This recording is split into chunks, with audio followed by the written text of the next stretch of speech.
I carried a child for 9 months. Our little Julie was stillborn. The loss of our child may be a direct result to the chemicals. Please don't allow this to happen to anyone else before you get them out. Raw sewage was going right down the Hudson River. Air pollution was growing just as fast as new automobiles were coming out. The dams in the Grand Canyon, that was going to be a fight to the death. They were going to take the water out of the river, all of it. To these people, apparently, the balance of nature was something that was repealed as soon as man came on the scene. If we do not save the environment, then whatever we do in civil rights will be of no meaning, because then we will have the equality of extinction. And all of a sudden, people said, wait a second, this is not how we have to live. If I was to let the 2 EPA representatives come out the store, does anybody know what would happen to them? There is environmental extremism. I don't think they'll be happy until the White House looks like a bird's nest. The protesters were told not to block the trucks. They're now lying in the streets now, blocking one truck. It wasn't just a matter of holding up signs saying, stop killing the whales. No. Greenpeace wanted to get out there in front of the whaling boats and stop them. They were reinventing civilization and did not know how, and I didn't either, but I figured we might find out. How do you hold forests in common when every other force around you is trying to get you to privatize? We are going to shed blood because of our land. We will. Our forefathers shed blood for our land. Americans understood what was going on and what the danger was, but still nothing happening in Washington. Not a damn thing. Global warming is the greatest single hoax ever perpetrated. I don't know. Do we have to have a hurricane take out Miami and Shanghai to have everybody wake up? If it happened next year, it might be possible to still do that. What a hell of a way to run a planet.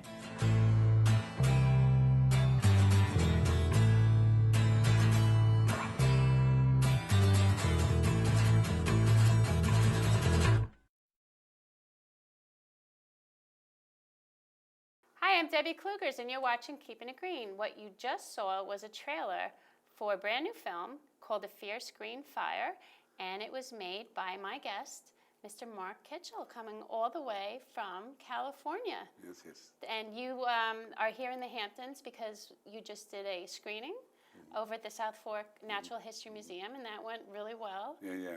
Good, and there's a little Q&A, but why don't you tell us about the film, or about yourself, or whatever you think needs to be Well, said. it was my wife, Ruthie's idea. What we were trying to do is make the first big picture history of the environmental movement. It's the biggest movement that's ever been in this world, and yet it is so episodic and atomized, so many parts, that I had the sense that it doesn't have a sense of itself. And we don't really know what this thing called the environmental movement or environmentalism really has been. We don't know its history, where it all comes from. And so we were trying to do that, to put together all the pieces of it and see the big picture, the arc of it all. The other thing we were doing was we were focusing on the movement instead of the issues per se. There have been many great environmental films, and they're usually about these dire, pressing issues, and we're forever trying to stop some terrible crisis or tragedy, and it can read to the general public like an eco-bummer. We're always... depressing. Yeah, the sky is falling, Chicken Little. And so we found that making it focusing on the movement was a much more engaging and impassioned and ultimately optimistic, because we have 4 stories of success in the film. They stopped dams in the Grand Canyon, they stopped the toxic waste dump at Love Canal, they saved the whales, and they saved the Amazon rainforest. And then the 5th big story in the film is climate change, what we're about now. And it may be the biggest issue we've ever faced. Globally. Yeah, and yet the film gives us some reason to believe that we'll be able to deal with this too. So those are the 2 main things that sort of governed our making of the film. And you know, we started out thinking we would make a 6-part series, 6 hours. And I went to see my advisor, Edward O. Wilson, the great biologist at Harvard. And he said, you know, Mark, you're never going to get it funded. And if you do, nobody will watch it. It's too much. You've got to, for the public, make something that, he said, choose 5 of the most dramatic and important events and people and build the film around that. And so that's what we did. Those are those 5 main stories. And within each act, so we built 5 acts. And within each act, we came up with a sort of an hourglass structure where we realized that each of those 5 main stories were emblematic of a part of the movement in an era. So we sort of start wide with what was that, the origins of that part of the movement, whether it was Rachel Carson and pollution or John Muir and conservation, or, you know. It's well done. I mean, it's really well done. Well, it definitely hits on the history. I mean, from Teddy Roosevelt and conservation right to, you know, all the players today. So. Thank you. And Mark, this isn't your first film. Well, I'm known for Berkeley in the 60s, which has become a well-loved classic, one of the defining films about the 60s student movements and the women's movements in there, the counterculture, the Black Panthers, a lot of that too. I seem to make big pictures about social movements and bring in a lot of beautiful archival material and do a lot of interviews and get in the editing room and put it all together. Try and make sense of it. Good for you. And this film, Fear Screen Fire, has been at Sundance and a number of other film festivals across the country, and that's good. Yeah, we're sort of midway through distribution. We've done about 40, 50 festivals. We've had a theatrical release of about 40, 50 cities. All that's continuing, but I decided back in May that I wanted to sort of do a second round of distribution that was much more grassroots and much more working with environmental groups, large and small, and going to schools and libraries and churches and just getting out to the people. Good. And we're working real hard on it and having a lot of success. There's a lot of people interested in it, and you know, there's issues everywhere. There's people fighting everywhere now. It may seem like a time when we're all stuck in destroying everything, but there's actually a huge amount of people out there working on every issue. Yeah, it's sad that there are so many issues that we have to fight. I mean, you know, what are we doing to this planet? Yeah, but I think, you know, I see this environmental revolution as big as the Industrial Revolution, and that took about 200 years to play out from the 1700s to the 1900s.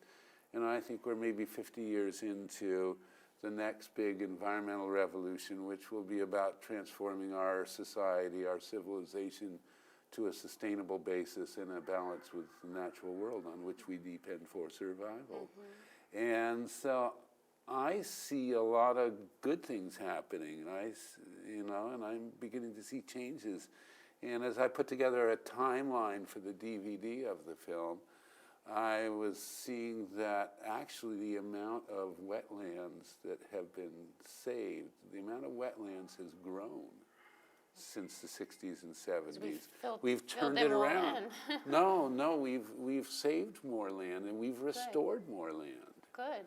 And so we're trying to make, it's not that we're trying to be Pollyannas or, these great optimists, although it is a real trick to make an optimistic film about environmental movements and issues. So definitely. I'm very proud of that. Good. What would be a take-home message that after people see the film, like what could they do to make a difference? How could they, help in changing? Well, must be 1,001 ways to be active, and we show as many of them in the film as we can. It's a real tour de force in terms of all the different ways people fought for environmental issues. And, Lois Gibbs in The Housewives of Love Canal ended up taking hostages. Yeah. And she doesn't recommend it these days. But she's been at it for 35 years, and she is a fearless woman, Lois Gibbs. And they're working on all these levels. And probably the basic lesson of the film is that you need not just the top-down politics and the presidents and the Congress and all that, you need the bottom-up movements. You need them to be putting grassroots pressure on the system and forcing it to do this stuff. Okay. Because over and over again, things changed because there was pressure from below. Now, you had talked about a fierce and powerful woman and making change locally here on Long Island. We've got a local story to tell about a big change. Why don't you talk about Rachel Carson and how that all played out here? Well, Rachel Carson wrote this famous, important book. Most people would consider Silent Spring to be the beginning of the environmental movement. There are, many fathers and mothers, but that book was really important. And it came out in '62, and President Kennedy supported it, and the chemical industry went after her with a vengeance. Yep.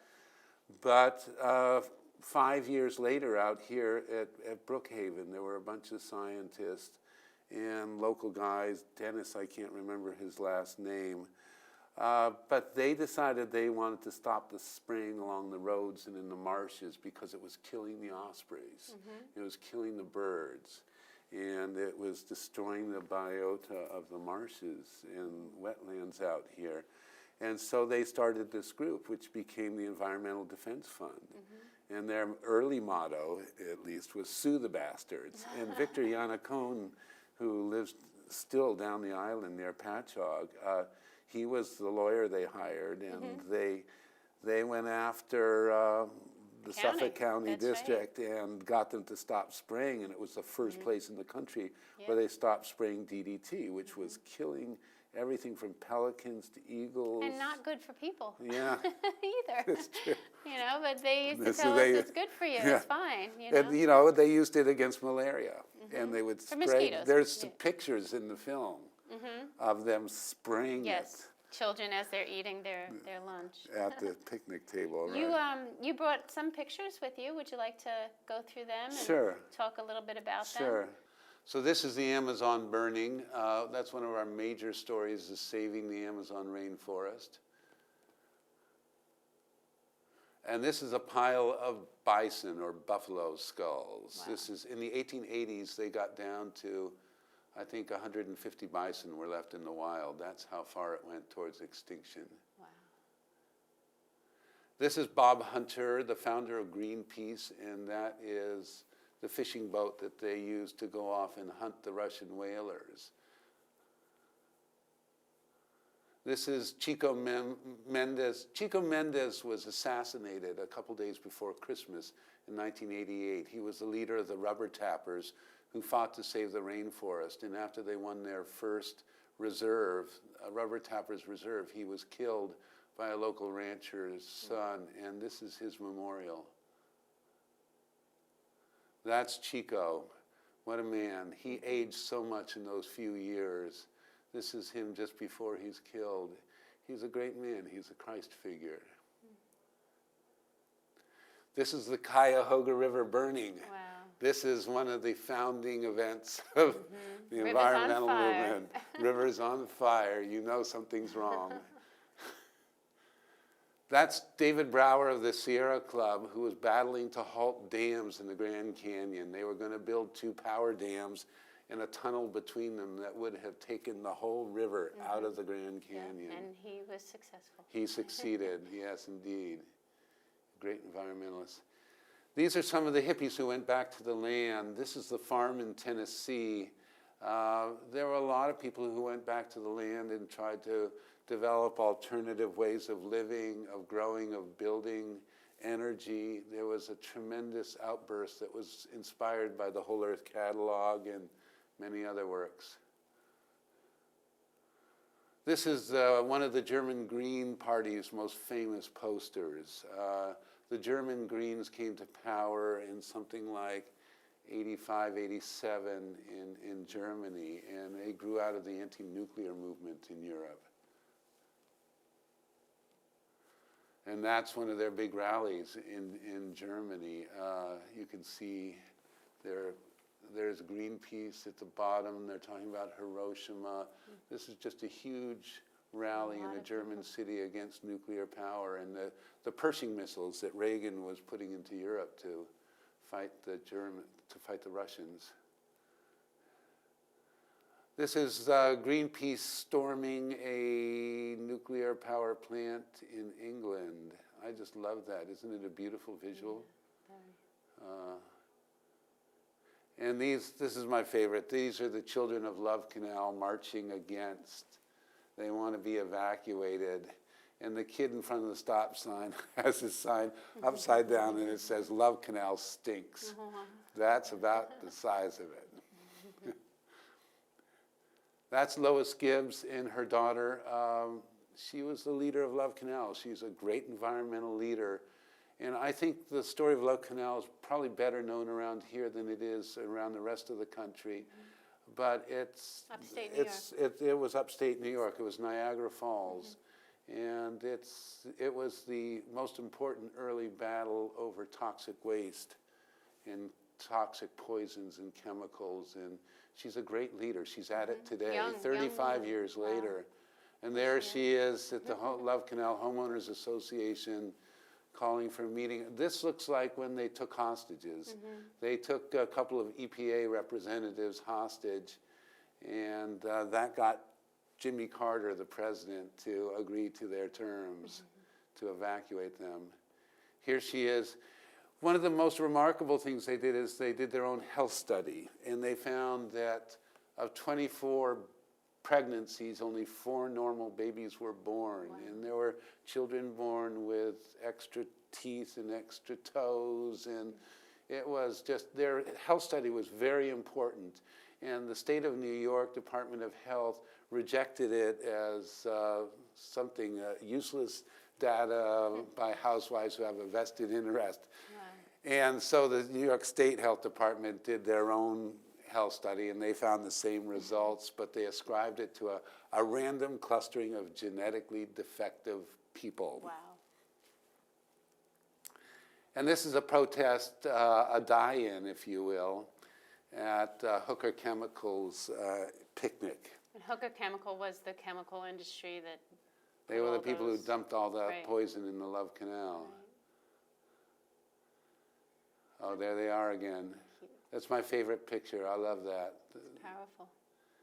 This is Tom Lovejoy, who worked with the World Wildlife Fund and the Smithsonian and set up this project in the Amazon where they cut down the forest and preserved pieces of the forest and then studied how the whole ecological systems degraded and degenerated. And it's an important study that's proved what happens when you deforest and destroy ecosystems.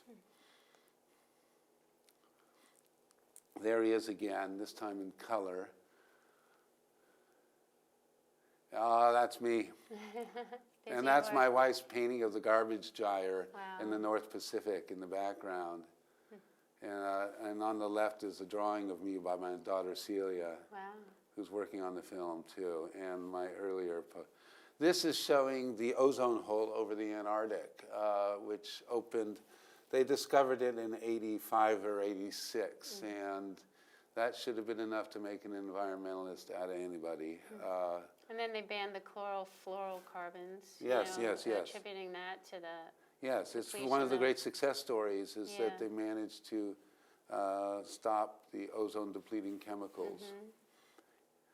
Whoa. This is Greenpeace plugging up all the toilets. I believe that's in the Mediterranean in Spain. Wow. So a sewage treatment Yeah, it's sewage outflows into the Mediterranean there. You can find that stuff everywhere. This is an article about a story that's important in the film. Paul Watson was kicked out of Greenpeace and he formed Sea Shepherd Society, and he went after the pirate whalers. And the first one he went after, the Sierra, he found it off of Portugal, and he hit it at the bow to take out the harpoon, and then he swung around and rammed the ship mid-broadsides at 15 knots and split it open to the water. And he sunk a lot of boats. Yeah, he cleared the Atlantic Ocean in 1 year of 6 pirate whalers. Wow. And then he went after the whaling nations, and he's formidable. He's one of our heroes. The kids love him. This is more Greenpeace. Greenpeace evolved from, it started protesting nuclear bomb testing and then took up the whales, and then as it spread around the world, It took up nuclear issues again, both nuclear bombs and nuclear power, and then, you know, took up climate change. It's sort of a story of the movement, all the issues and the growth of the issues. This is the first march in Vermont. Bill McKibben organized this march. He just called up a few of his neighbors and said, we're going to march. And this is what eventually became 350.org. And that's Paul Watson saving the baby harp seals out on the ice off of Newfoundland.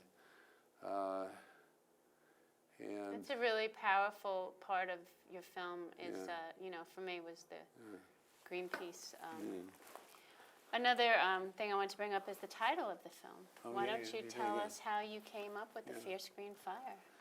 Well, there's a famous story by Aldo Leopold, a pioneering biologist and forest ranger. He was a young forest ranger in 1910, and there were the brand new national forests out in New Mexico. And, you know, his job was to shoot predators. And so without thinking, they saw a wolf down the draw, and he pulled out his rifle and shot it. And then they went down to see what had happened, and as they got there, he saw a fierce green fire in the dying wolf's eye, and that was his awakening. That was really the moment at which he understood that the wolf knew more about the relatedness and the order of things than he did. Wow. Good title. Yeah. Yeah. We're using it to mean the movement. Okay. We think of the movement as the fierce green fire. Interesting. What's your next film going to be? Well, I think a follow-on. Thanks for asking. I want to do a follow-on to this film. You know, you had a very large plan, and you've condensed it to almost 2 hours, right? It's not. Yeah, it's 100 minutes, an hour 40. I'm proud that we got it down that small. And it's powerful. It's compelling. There's a lot of information. You know, my undergrad is in environmental studies, and you really hit on the history of the environmental movement, and very comprehensive, but enjoyable, and, you know, But the thing we were unable to do was we were not able to deal with the present and the future and that bigger vision of where the environmental movement is going and what it's about at its broadest, that sort of civilizational transformation. Maybe that's your next film. Yeah, it is.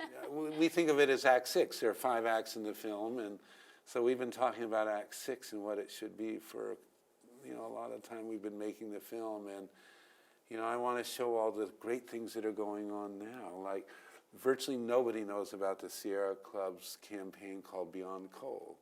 Well, they stopped 167 out of 180 new coal-fired power plants that were proposed during the Bush-Cheney years. I didn't know that. And now they're going after the old plants and shutting them down one by one by one. And around here in New England, the last coal-fired power plants, you know, there are groups like Clean Water Action that are working in broad coalitions to stop those and shut down those. And what are the alternatives, though? If we shut those down, how do we get electricity without nuclear? You know, well, that's always been, you know, sort of the environment. People turn to the environmentalists and say, well, what do you propose instead? When they shut down Shoreham here on the island, which was a nuclear power plant, people say, well, what are you going to do instead? And, you know, there's battles over fracking where, you know, it's amazing how many people are up in arms about fracking and stopping it.